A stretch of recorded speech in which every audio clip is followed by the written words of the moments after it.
Beautiful YouTube family and my cute cute viewers.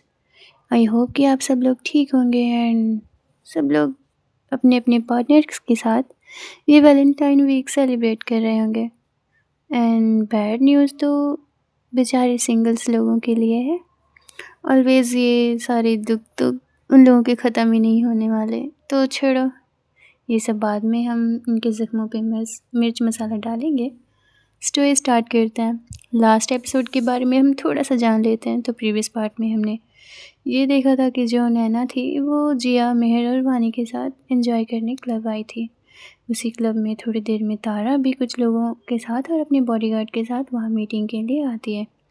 मेहर की नज़र तारा पर पड़ती है। मेहर नैना को जेलस फील कराने के लिए नैना को बातें बढ़ा चढ़ा कर कहते हैं कि प्राइवेट रूम से सब लोग ऑलमोस्ट बाहर आ चुके हैं, तो तुम्हें नहीं लगता कि तारा दी अकेले रूम में क्या कर रही होंगी? वैसे भी तारा दी की पर्सनैलिटी तो तुम्हें पता ही है और तुम तो शनाया के बारे में अच्छे से जानती हो। बहुत से लोग उनकी तरफ अट्रैक्ट होते हैं। तुम्हें याद है शनाया का? शनाया को छोड़ो, लड़के तो लड़कियां भी उनके लिए पागल थी अब्रॉड में। ये सुनकर नैना गुस्से से उस रूम में जाती है। उसने डोर ज़ोर से ओपन किया और अंदर जाकर तारा पर गुस्सा करने लगी। प्राइवेट रूम का दरवाज़ा खोला और अंदर चली आई नैना। दरवाज़ा खोलने की आवाज़ से तारा दरवाजे की तरफ देखने लगी तो उसकी नज़र नैना पर आई, जो किसी को ढूंढ रही थी। तारा नैना को देखकर बोली, ये तुम क्या कर रही हो और क्या ढूंढ रही हो तुम? नैना गुस्से में बोली, मैं यहाँ कैसे आई ये छोड़िए, और मैं क्या ढूंढ रही हूँ? मैं आपकी बला की खूबसूरत परियों में से किसी एक परी को ढूंढ रही हूँ। जी, नैना ने मुंह बनाते हुए तारा से कहा, जो यहाँ आपके साथ थी। नैना की ऐसी बातें सुनकर तारा कंफ्यूज होकर बोली, तुम ये क्या बोले जा रही हो? कौन सिखाता है तुम्हें ये अनाप शनाप बातें? नैना बोली, ये बातें छोड़ो और मुझे ये बताओ कि उसे आपने कहाँ छुपाया है? तारा बोली, मैं भी यहीं हूँ और तुम भी यहीं हो और ये रूम भी कहीं नहीं जा रहा। कोई इस रूम से बाहर नहीं गया और अगर कोई होगा इस रूम में तो तुम उसे ढूंढ सकती हो, तो ढूंढ लो। ये बोलकर तारा अपने काम में फिर से लग गई। नैना ने पूरे कमरे में चारों तरफ देखा। उसकी नज़र किसी को ढूंढ रही थी लेकिन वो वहाँ नहीं मिली, तो वो थक कर वहीं सोफे पर बैठ गई। तारा उसे देखते हुए बोली, लगता है वो परी अपने पर फैलाकर उड़ गई, इसलिए तुम्हें मिली नहीं। नैना तारा की तरफ देखकर बोली, इसका मतलब आपके साथ कोई नहीं थी? तारा बोली, तुम्हें लगता है कि मैं ऐसा कर सकती हूँ? ये सुनकर नैना ने अपना सिर ना में हिला दिया।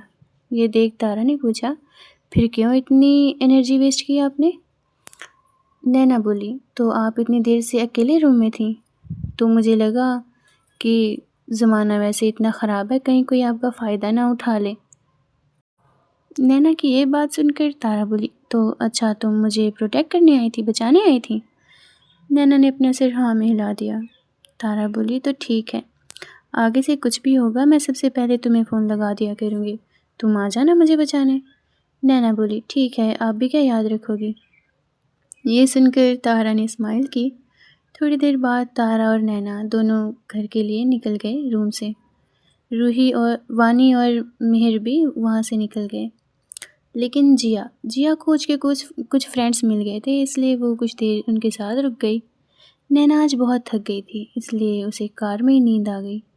ये देखकर तारा ने उसको अपनी बाहों में ही सुला दिया। नैना भी आराम से सो गई और तारा प्यार से उसे देखने लगी।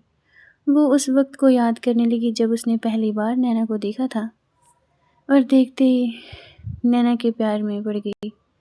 हम फ्लैशबैक की तरफ चलते हैं। फ्लैशबैक करीबन यही 5 मंथ पहले का था। तारा अपनी कार में बैठकर कहीं जा रही थी, तभी एक मंदिर के पास आकर उसे बहुत भीड़ मिली, जिस वजह से वहाँ बहुत सारा ट्रैफिक जाम हो गया था। तारा की कार भी ट्रैफिक में फंस गई थी। बहुत देर वेट करने के बाद भी ट्रैफिक नहीं हटा, तो तारा इरिटेट होते हुए ड्राइवर से बोली, क्या दिक्कत हो गई है, जाकर देखो। ये सुनकर ड्राइवर कार से निकल के आगे की तरफ चला गया। फिर कुछ देर बाद वापस आकर बोला, मैम 2 ट्रक की आपस में टक्कर हो गई है, एक ट्रक पूरी तरह से पलट चुका है और ट्रैफिक खुलने में कम से कम 1 घंटा लगेगा। ये सुनकर तारा अपनी कार से बाहर आई और बोली, मैं मंदिर के अंदर जा रही हूँ, जब ट्रैफिक खुल जाए तो बुला लेना। ये बोलकर तारा मंदिर के अंदर चली गई। मंदिर में बहुत से लोग थे।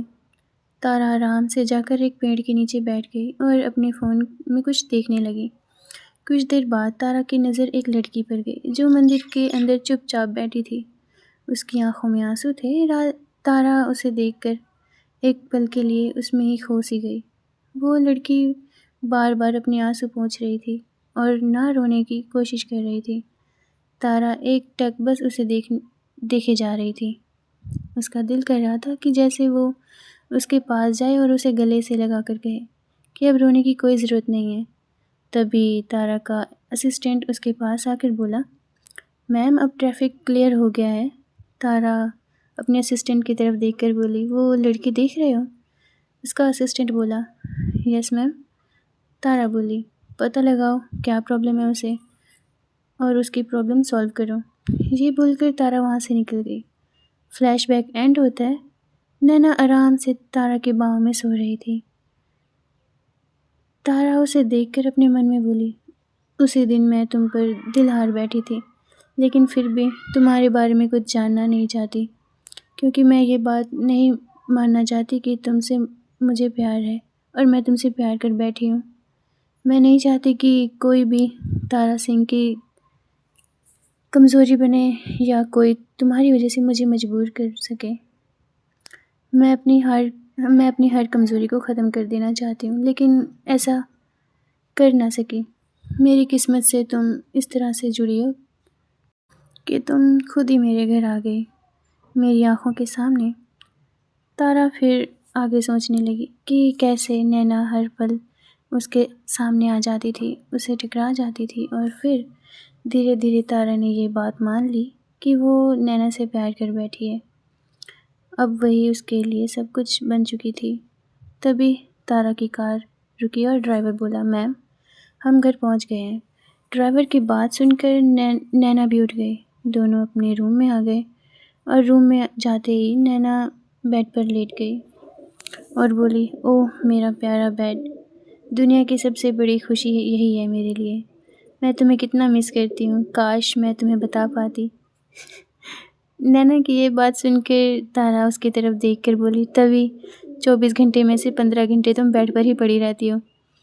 नैना उसे घूर कर देखते हुए बोली, अब तो मैं कम सोती हूँ और वैसे भी कॉलेज तो मेरा 10 to 5 हो चुका है। 8 घंटे मैं पूरे कॉलेज में रहती हूँ, तो झूठा इल्ज़ाम ना लगाएं आप मुझ पर। ये बोलकर नैना ने अपना मुंह बना लिया। फिर तुरंत उसे कुछ याद आया और वो तारा की तरफ देखकर बोली, ये सब बात छोड़ो और ये बताओ मेरा गिफ्ट कहाँ है। नैना की बात सुनकर तारा ने अपनी जेब में से एक बॉक्स निकाला और उसे देते हुए बोली, ये रहा तुम्हारा गिफ्ट। नैना उस बॉक्स को लेते हुए बोली, क्या है इसमें? तारा बोली, खुद खोल कर देख लो। नैना ने जब बॉक्स खोला तो उसमें देखा कि एक बहुत प्यारी डायमंड सी रिंग है। ये देखकर नैना बोली, वाह कितनी प्यारी है ये। तारा बोली, तुमसे ज़्यादा नहीं है, अब लाओ मैं तुम्हें पहना देती हूँ। फिर तारा ने नैना को वो रिंग पहना दी।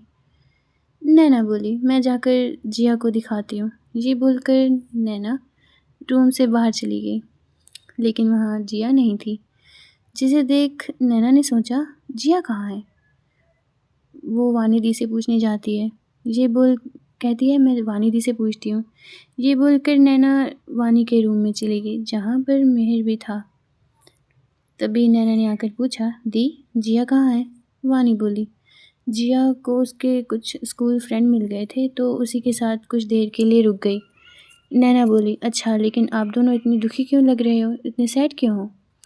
तो नैना की इस बात पर मेहर बोला, इसलिए क्योंकि दी का वो सो कॉल्ड बॉयफ्रेंड, उन्होंने इन्हें चीट कर दिया अपने फ्रेंड के साथ मिलकर।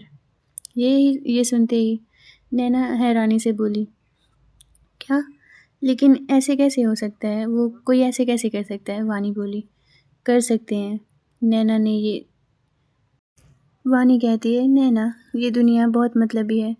वो सिर्फ मेरे नाम की वजह से मेरे साथ था, क्योंकि मेरे नाम के पीछे सिंघानियाँ हैं। नैना बोली, पर दी आपकी दोस्त, वो तो आपकी बचपन की दोस्त थी ना, वो ऐसा कैसे कर सकती है? नैना वानी बोली। मैंने भी यही सोचा था, लेकिन मुझे क्या पता था मेरी सबसे अच्छी दोस्त मुझसे जलती है और मेरे पीछे से ये सब चल रहा था। उस रात को जब मैं आई थी तब भी मुझे ये सब पता चला था। नैना बोली, दी अब आप इन लोगों के बारे में सोचकर दुखी मत हो। ये लोग किसी के सगे नहीं हो सकते। देखना, बहुत जल्द आपस में ही लड़कर अलग हो जाएंगे और एक दिन इन्हें पता चलेगा कि इन्होंने क्या खोया है। नैना की ये बात सुनकर वानी बोली, मैंने अभी सोचना छोड़ दिया ये सब। नैना, वैसे मेहर नैना कहती है, मेहर तुम जिया को कॉल करके पूछो वो कहाँ है और कब तक आएगी। ये सुनकर मेहर जिया को कॉल करने लगा, लेकिन जिया ने कॉल नहीं उठाई, उसने कॉल पिक नहीं की। तो मेहर बोला, मुझे ना इस लड़की का सीन समझ में नहीं आता, अब कॉल भी नहीं उठा रही है। वानी बोली, किसी दिन ये लड़की हमें बुरी तरह फंसा देगी। कहाँ गई है जिया, ये पूछती है नैना, लेकिन कोई कुछ नहीं कहता। शायद से उन्हें भी कुछ पता नहीं था। ये तीनों भी बातें कर ही रहे थे कि तारा के डैड उस रूम के अंदर आए और बोले, क्या बात है, आज तो पूरी मंडली यहाँ बैठी हुई है, लेकिन इस मंडली की सरदार कहाँ है? तो मेहर बोला, डैड वो अपने दोस्तों के साथ चली गई थी, अब फ़ोन भी नहीं उठा रही, प्लीज़ आप मॉम को संभाल लेना। तारा के डैड बोले, क्या मतलब फ़ोन नहीं उठा रही? आने दो आज उसको, मैं उसकी टांगें तोड़ दूँगा, हर वक्त मुझे ही पिटवाने में लगी रहती है। जब तारा की मॉम को ये पता लगेगा तो वो मेरी क्या हाल करेंगी तुम्हें बता नहीं सकता मैं। जब उन्हें पता चलेगा कि वो इतनी रात को बाहर है और गायब है तो वो मेरे पे कितना गुस्सा करेंगी, सारा अपना राशन पानी लेकर मेरे ऊपर चढ़ जाएगी। ये कहकर कि मैंने उसे सर पर चढ़ा रखा है। तारा के डैड की बात सुनकर वानी बोली, तो इसमें गलत क्या है, आप ही ने तो उसे सर पर चढ़ा रखा है। तारा के डैड बोले, हाँ हाँ बोल लो, तुम भी मुझे ही बोल लो। कुछ देर ऐसे ही बात करने के बाद सभी अपने अपने रूम में चले गए। नैना भी रूम में आ गई और तारा के ऊपर चढ़कर सो गई। ये देखकर तारा मुस्कुराने लगी और फिर उसका सिर सहलाने लगी। थोड़ी देर में दोनों ही सो गए। नेक्स्ट डे नैना रेडी होकर नीचे आई तो देखा कि घर के सब लोग बैठे हुए थे, लेकिन उसे जिया कहीं नहीं दिखी। इसलिए उसने वानी से जाकर पूछा, दी जिया कहाँ है? वो अपने रूम में भी नहीं थी। ये सुनकर वानी बोली, ये लड़की पागल है, उसने आधी रात को मुझे मैसेज किया था कि वो घर नहीं आ रही और मैं घर में सबको संभाल लूँ। नैना बोली, लेकिन जिया ने पहले तो कभी ऐसा नहीं किया, उसने मुझे भी इस बार कुछ नहीं बताया, मुझे कुछ ठीक नहीं लग रहा दी। वानी बोली, तुम चिंता मत करो नैना, वो जहाँ भी होगी ठीक होगी। अच्छा तुम जाओ जल्दी से अपना कॉलेज बैग ले आओ, आज हम लोग कॉलेज साथ चलते हैं, आज हमारा प्ले है। ये सुनकर नैना बोली, हाँ मुझे पता है दी, मैं बस सबसे यहाँ कुछ पूछने आई थी। नैना ने सबकी तरफ देखकर पूछा, आज हमारे कॉलेज में प्ले है, आप सबको पता ही होगा, तो अब ये बताएं कि आप सब में से कौन कौन आ रहा है प्ले देखने। तारा के डैड बोले, अरे ये भी कोई पूछने की बात है, ऑफ कोर्स मैं आ रहा हूँ और मुझे लगता है कि हम सभी आ रहे हैं। नैना बोली, तो ठीक है फिर। इतना बोलकर नैना अपने रूम में चली गई। नैना बहुत जल्दी जल्दी चल रही थी, इसलिए उसने ध्यान नहीं दिया और उसका ध्यान भी नहीं रहा। वो रूम में गई और अपने कपड़े लेकर जैसे ही मुड़ी वो तारा से टकरा गई, जिससे दोनों ही बेड पर गिर गए। इस वक्त तारा ने सिर्फ एक बाथरोब पहना हुआ था।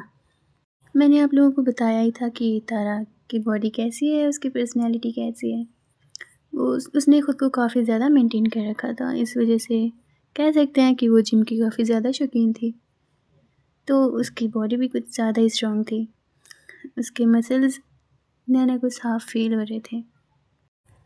नैना को तारा की बॉडी काफ़ी अच्छी लग रही थी।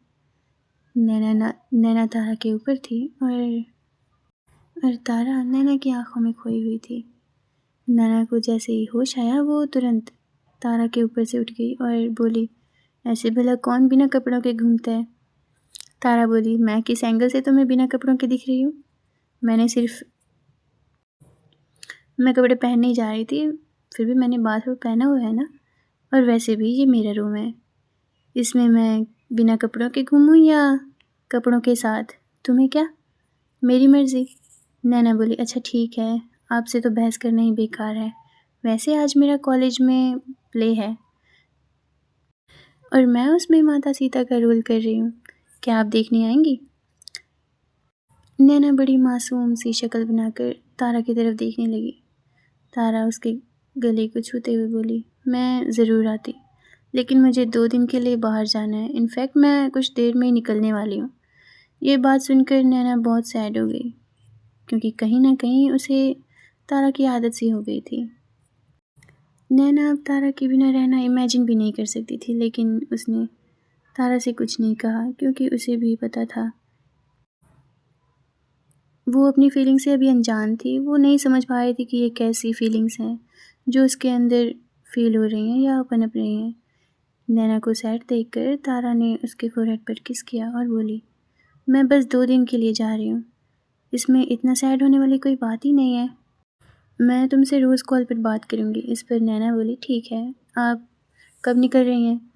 तारा बोली, बस अभी थोड़ी देर में। ये बोलते हुए तारा ने अपनी शर्ट पहन ली। नैना ने अपना कॉलेज बैग उठाया और बोली, ठीक है, फिर मैं अब कॉलेज के लिए निकलती हूँ। नैना जाने को हुई कि तभी तारा ने उसका हाथ पकड़ लिया और उसे अपने करीब खींच लिया। नैना को गले लगाकर तारा ने एक एक्शन से नैना पूरी तरह से फ्रीज हो चुकी थी। आज पहली बार उसने नैना को गले से लगाया था। उसके इस एक्शन से नैना के दिल को कुछ आराम सा मिला। उसने भी तारा को कस कर गले लगा लिया और अपनी आंखें बंद कर ली। कुछ देर बाद तारा ने नैना को छोड़ दिया। फिर से उसके सिर पर किस करते हुए बोली, अपना ध्यान रखना। ये सुनकर नैना स्माइल करते हुए वहाँ से चली गई। कुछ देर में सब कॉलेज पहुँच गए। वानी ने भी सबको देखकर जल्दी से रेडी होने के लिए कहा कि तभी नैना बोली, मैं कब से जिया को कॉल कर रही हूँ, लेकिन वो कॉल नहीं उठा रही। पता नहीं क्यों, मुझे कुछ ठीक नहीं लग रहा थी। मेहर उसे समझाते हुए बोला, तुम चिंता मत करो, तुम फिक्र नहीं करो, मैंने अपने कुछ फ्रेंड्स को नंबर ट्रैक करने के लिए कहा है। वो लोग बहुत जल्द पता लगा लेंगे कि जिया ठीक है, और वैसे भी मुझे लगता है वो जहाँ भी होगी वो ठीक होगी। जब उसका पता चलेगा तो तुम खुद जाकर उसकी खबर ले लेना, उसकी कान पकड़ लेना। वानी बोली, पता नहीं क्यों मेहर, अब तो मुझे भी कुछ ठीक नहीं लग रहा, कुछ डर सा लग रहा है। उसने आज से पहले ऐसा कभी कुछ किया नहीं। मेहर बोला, दी आप बिल्कुल परेशान मत हो, आप बस प्ले पर फोकस करें, बस कुछ ही देर में ये स्टार्ट हो जाएगा। मेहर नैना को देखते हुए बोला, और तुम जाओ, जल्दी से रेडी हो जाओ। नैना गई, जल्दी से रेडी होने लगी और वानी सभी को इंस्ट्रक्शंस दे रही थी। कॉलेज में घर के पूरे लोग, सब लोग प्ले देखने के लिए कॉलेज आए हुए थे।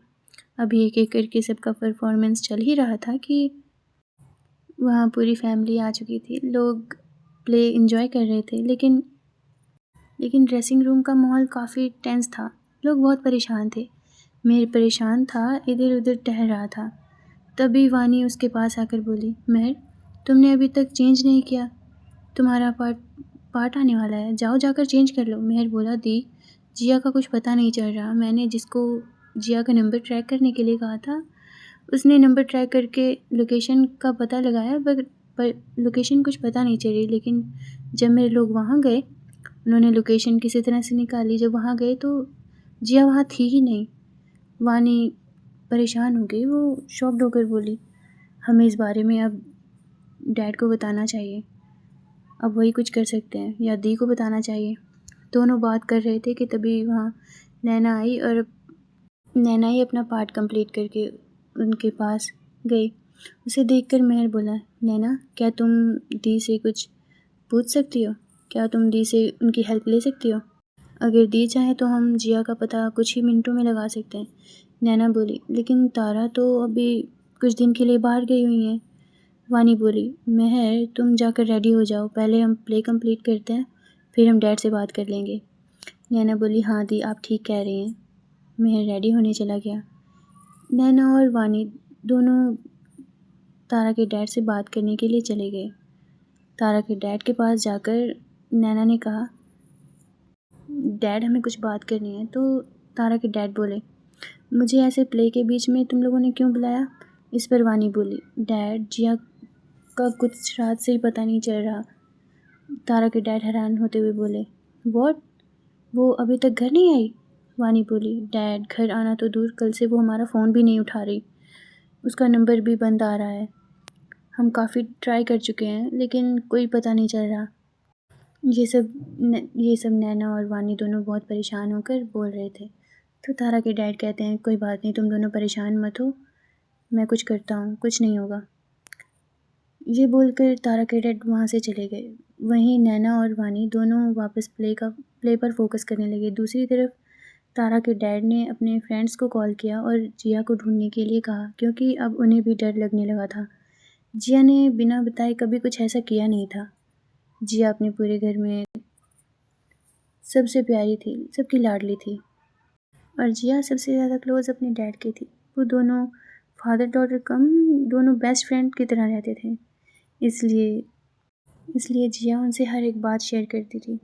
सो गाइस, आगे क्या होगा, जिया कहाँ गई है, या कहीं जिया किसी बड़ी प्रॉब्लम में तो नहीं है, ये सब जानेंगे हम आगे के कुछ एपिसोड्स में। अगर आपको स्टोरी पसंद आ रही है तो प्लीज़ स्टोरी को लाइक, कमेंट एंड चैनल को सब्सक्राइब करना मत भूलना। एंड आई नो कि अगर मेरे से कोई गलती होती है तो प्लीज़ कमेंट सेक्शन में ज़रूर वो चीज़ डिस्क्राइब करें, और हो सकेगा तो मैं अपनी गलतियाँ सारी में सुधार दूँगी। एंड मेरे पास आप लोगों के लिए एक सरप्राइज़ है। अगर आप लोग चाहते हैं कि मैं वो सरप्राइज़ आपको वैलेंटाइन डे पर दूँ तो भी बता दें, और अगर आपको इसी वीक चाहिए तो भी बता दें आप मुझे। बाकी मिलते हैं फिर नेक्स्ट एपिसोड में, तब तक के लिए टाटा एंड बाय बाय।